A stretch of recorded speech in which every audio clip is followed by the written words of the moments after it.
Today, we're gonna be covering the Mavic 3 Classic in 2023. What I think of this drone. Should you buy one? Should you not? Is it worth the upgrade? What did I upgrade from?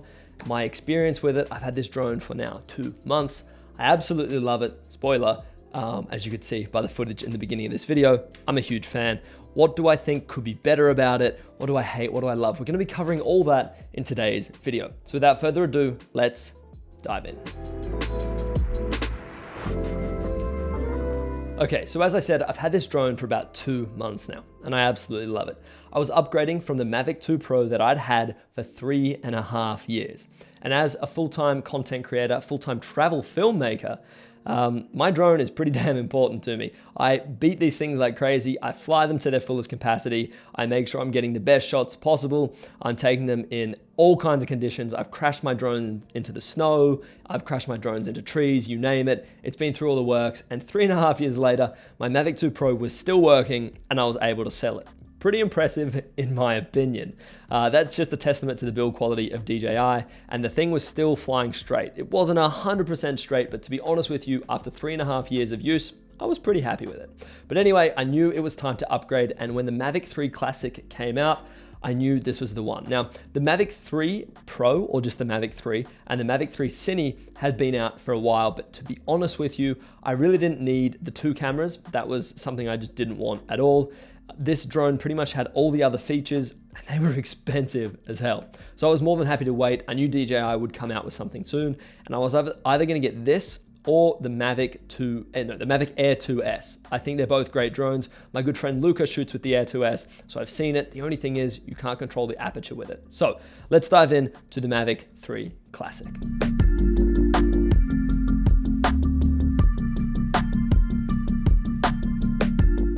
Okay, so first things first, let's touch on the price, because arguably that is one of the biggest reasons I got this drone versus the Mavic 3 Cine or just the Mavic 3.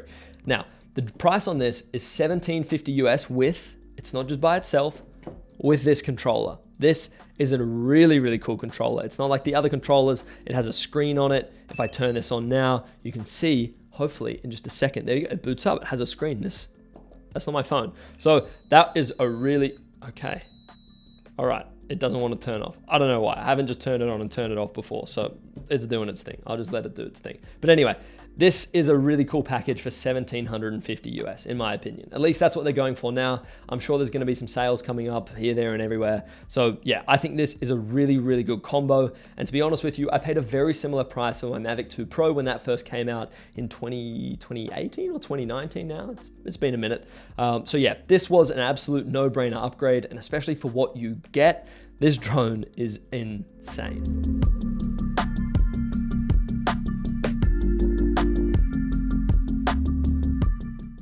Okay, now touching on this cool remote that I have just managed to turn off. This thing is really cool. I like it. It's a lot bigger. It feels nicer to fly. The buttons and everything feel a lot more responsive.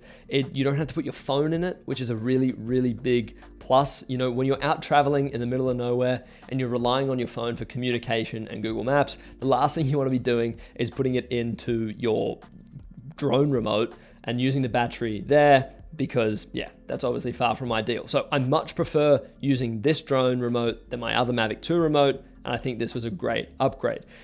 The things I don't like about it though, one, the sticks. I was really surprised to see that you still can lose these. Like, these can fall over, they can fall out, whatever the case. Sure, it's nice that they're tucked into the back, but it would be really nice, and I know some FPV controllers do it, if you can just lift the stick up and then tilt it over.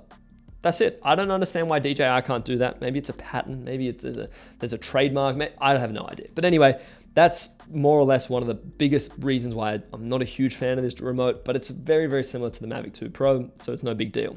The other thing is the phone or the screen or whatever this thing is built into the device. It's pretty cool. The only thing is it's a little slow. Now, to be honest with you, this is more or less not a huge issue, but when things are getting a little, I guess, dodgy in the sky, if you're doing fly-throughs, if you're very far away or whatever the case, yeah, things can, the last thing you want is your eyes for your $1,700 drone that's now 2 or 3 kilometers away to start slowing down, to start just lagging or whatever the case. It's not ideal. So when you're changing settings and you're doing things on the remote, it's nowhere near as fast as, like my iPhone 11 Pro that I used to use with my Mavic 2, or let alone the iPhone 14 Pro that I started using it with. So yeah, it's cool. It's great. Yeah, they're the only really downfalls. The battery life on it is okay. It's definitely not like the Mavic 2 Pro's one. And to be honest with you, like I think I charged a Mavic 2 Pro remote and I used that thing a lot, maybe like 20, 30 times in 3.5 years. I don't know what they were doing to that battery life, but it was killer. Obviously, this is powering a complete screen, a complete phone. It connects to Wi-Fi. I don't know why. But yeah, that's probably the only downsides to the remote. Everything else is great. The screen on it, super clear. You can see it in bright conditions, which is perfect. Very, very crucial as well. The refresh rate on it is great, especially when you whack this thing into photo mode. You can spin around and it is like 120 hertz. It might not be, it might be 60. But anyway, it feels like that. The thing's great. I really like it. And yeah, it's cool they're including this with the drones now, because when these first came out, you could like buy the remote separately. It might not have been this specific one.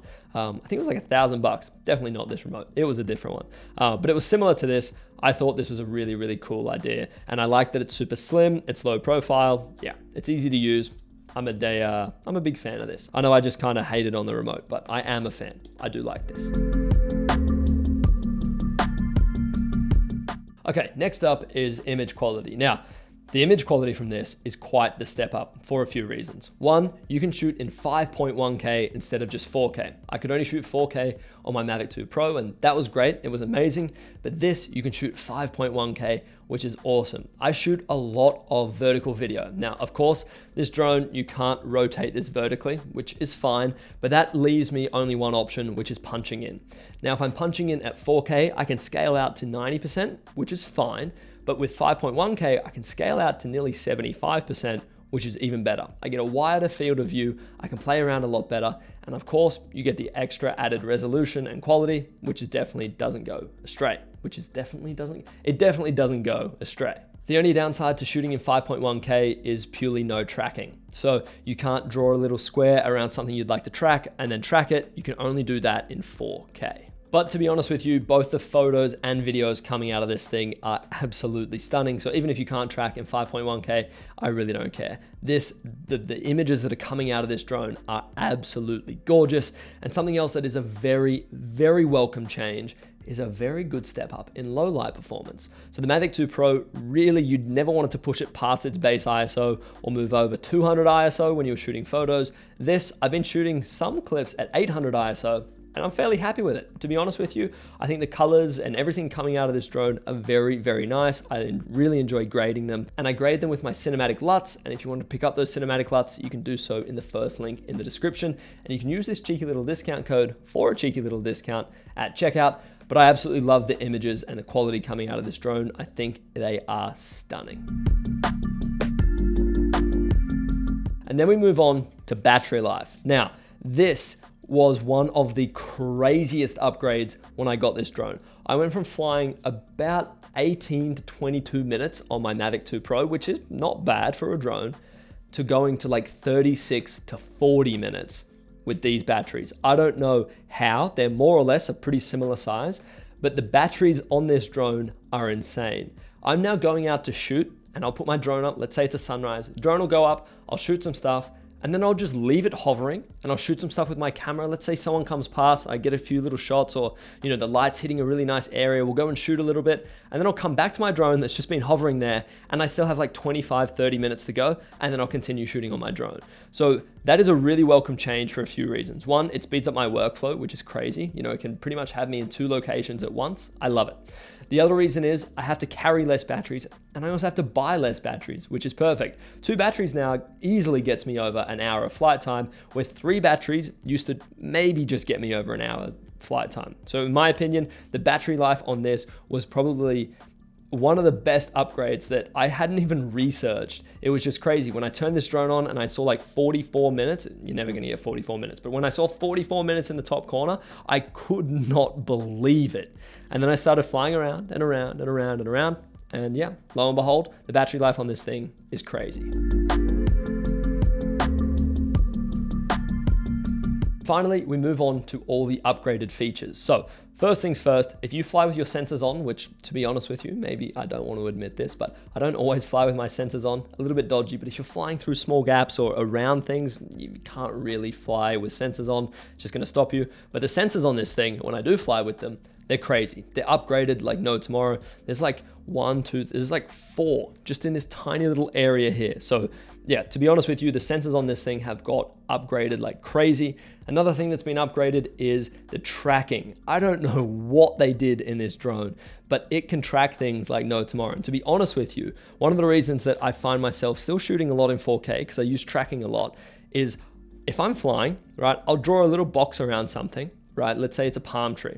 I'll draw a little box around a palm tree and then I will fly, right? And the drone will track the subject for me. I can move in crazy weird ways around things, through things, over whatever the case, and the drone will just control the camera. It's like I have someone else controlling the pan and the orientation of the camera, and I just need to fly the drone. It is insane. I've found myself doing this more than I'd probably like to admit, but to be honest with you, the tracking on this thing is crazy. And then something else that I really didn't think I would ever need or want, but it's great to have, is when you put this thing into sport mode, this thing's fast. I thought the Mavic 2 Pro was fast.